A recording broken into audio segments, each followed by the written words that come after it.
Hi there. I wanted to just pop in quick and make sure that these instructions that I've given for the final activities of the course, make sure that they're clear.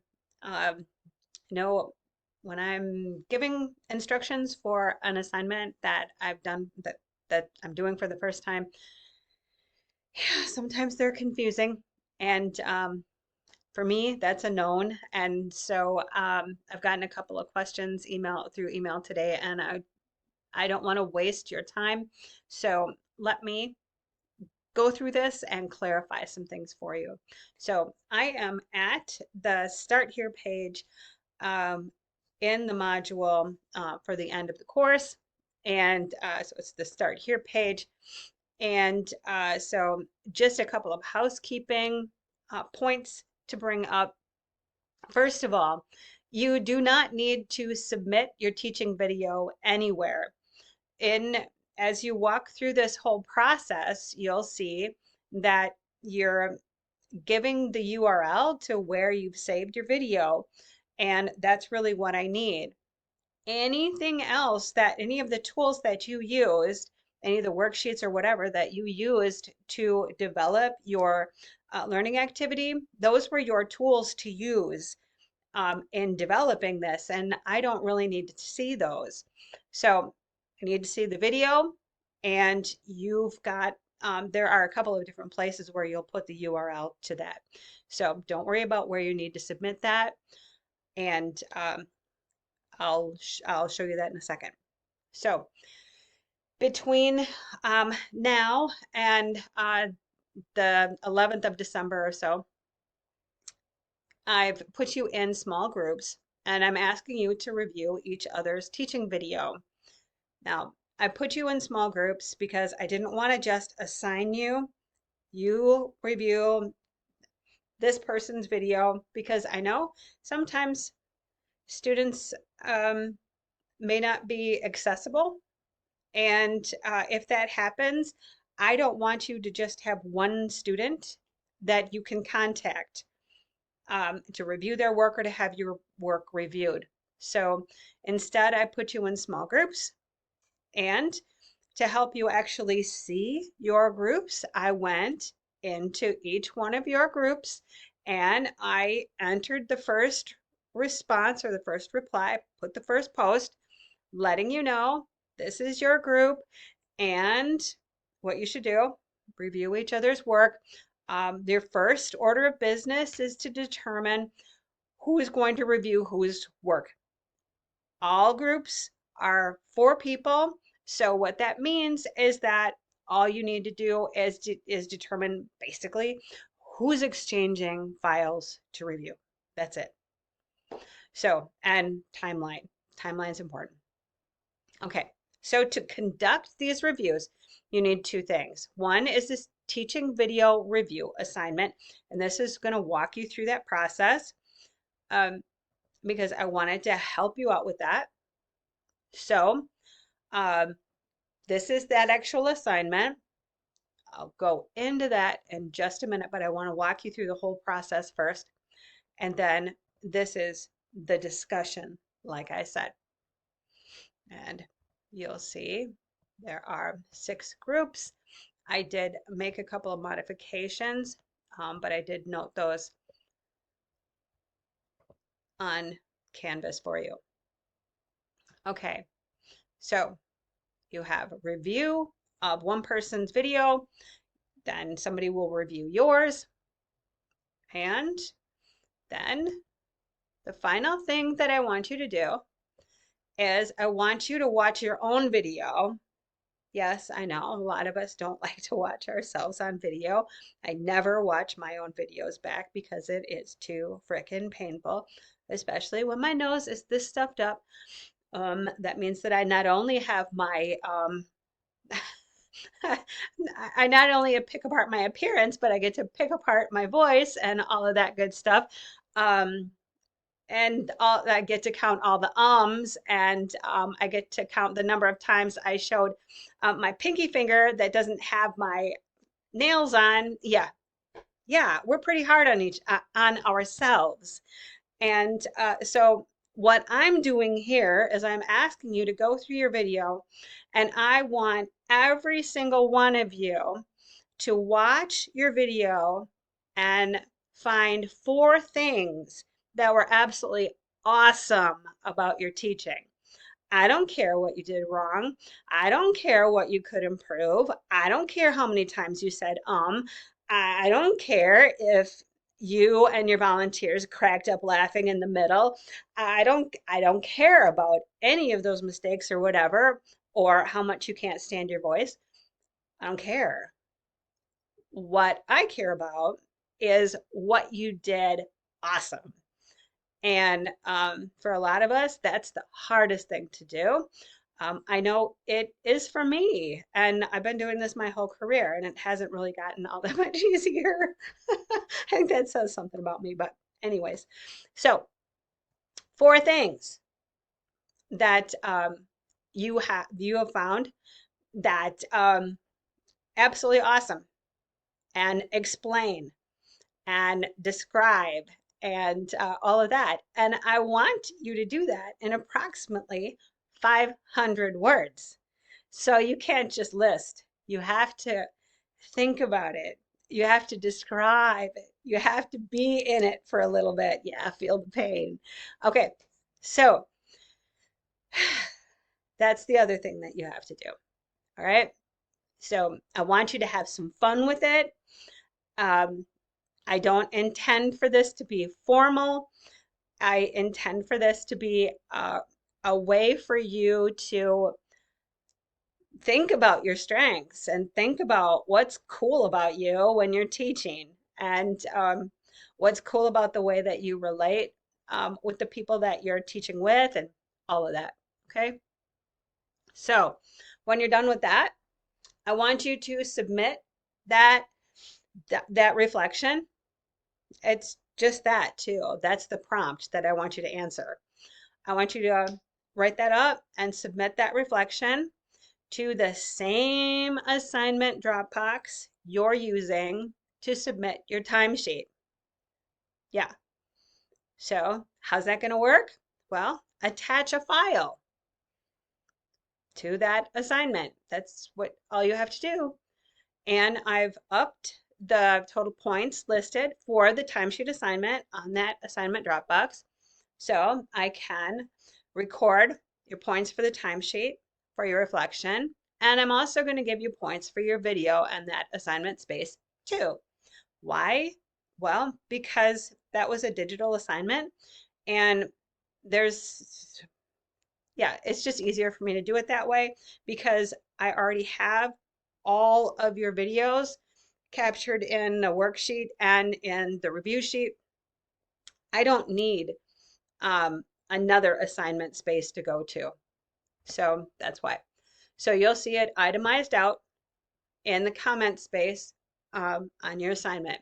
So to review, when you're done with everything, for you personally, you will submit to the timesheet assignment your completed timesheet and reflection on your teaching video. Reflection on your teaching video. Nowhere do you need to submit your video because you will put it on the spreadsheet and the review worksheet that I'm going to show you in a second. Okay. All right. So that's the overview. Now, here's what we're going to do. So in your small groups, like I said, this is a space for you to discuss how you want to exchange files, basically. Very simple. You don't have to use it if you don't want to. If there's a more effective way for the 4 of you to determine who is going to review whose files and all of that, use it. It's okay. Just make sure that everyone's files are reviewed and everyone's happy. So what I need everyone to do is go into, shoot, I can't move that. Anyways, there's a spreadsheet that I provided for you, and there's a column for name, link to your video. Your email address is required.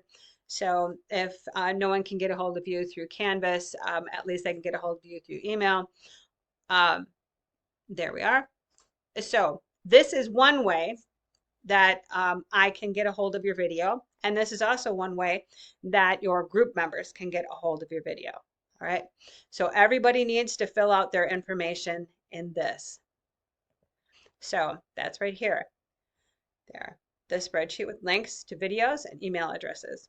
Now, once you know whose video you're reviewing, go to the Learning Activity Review Worksheet. That's linked here. However, let's go right here. And let's look at the Teaching Video Review Assignment, because you're going to see some instructions here. And I don't want you to miss those instructions. Okay, so there's instructions here. This is going to help you understand what's going on. Right. Instructions. At this point, you should have your video uploaded to UW Whitewater Drive account or wherever you've got it stashed. And go to this link to share your recording and to share the URL for your recording and to your email address. The process explains what I've just said. You're in a small group, exchange files, determine who's going to review who. And in here it says there are some groups with 5 students. I've worked it out so that there aren't. Every group has 4, so it's this going to be easy peasy. This tells you where the groups are located and all of that. See how that walks you through it all again. And then I walk you through the review process using the worksheet linked here. Once you get there, make a copy because you don't have editing access. Now, there's a section for you, the one who did the teaching, to complete. And I refer to you as the teacher. The person who's going to be completing the review is the reviewer. Okay, so there's a section for you, the teacher, to complete before sharing that document with your reviewer. Okay, so you can use that discussion space to post the URL to your worksheet after you've completed your information, teacher, if you'd like, whatever works for you. So here is what the Learning Activity Review Worksheet looks like. You, the teacher, will put your name in here, and the person who's reviewing it will put their name in here. Or you know who's reviewing it, put their name in there. Now you've got instructions, tells you parts to be completed by the teacher, part to be completed by the reviewer. So here you are giving a link to your video, and then you're giving some background on what you're teaching, what was going on, what you were intending. Did anything weird happen while you were teaching? Did anything happen that you want the reviewer to disregard? A lot of times when my students do this activity, things happen. A roommate barges in the middle. We had a mom uncontrollably have a sneezing attack in the middle, and everybody just busted out laughing and couldn't stop. That was hysterical. I mean, just like all kinds of things happen, and I don't know about you, they just kind of add to the fun of the situation. But if there's anything you want the reviewer to disregard that they probably wouldn't recognize as something to disregard, yeah. Anyways, yeah. So there's a spot for that. And I just noticed that the table here is messed up. I really tried to fix that last night. It's given me some problems. Anyways, I'll work on fixing that. But this is all helping the reviewer understand what you were teaching, why you were teaching it, and all of that. Then down here, this is what the reviewer is going to be looking for. I didn't think it would be very much fun for you, the reviewer, to go in and try and figure out what you should be looking for. So go in and answer those questions. And then reviewer, once you have finished this, either save this file and email it, give it, do something to get it back to the teacher. Also, reviewer, to receive credit for review and for completing this review, upload this review as a Word doc to the teaching video review assignment. That's this right here. Here it is. Teaching video review assignment. And if we go down, there we go. It says points, a file upload. Yeah, okay, here we are. Yes, got it. All right. So if you go to the Start Here page, you will see the teaching video review assignment, the teaching video review discussion, the prompt for the reflection, that's the last part of your exam, and reminder about submitting that review to the timesheet Dropbox. So I hope this was helpful, and if not, shoot me another email. And anyways, please know that the stakes are low on this. This was just intended for you to have a little bit of fun and not to completely stress you out. So if you're feeling overwhelmed by it or you're feeling stressed out by it, know that this isn't supposed to be like uber serious, okay? Oh, we don't say uber serious anymore because anyways. Yeah, it's not supposed to be totally serious. So yeah, anyways. Try to have some fun with it. I hope things are going well for all of you, and good luck as you're starting to plan for finals. And if there's anything I can do to help you out, let me know. All right. Bye.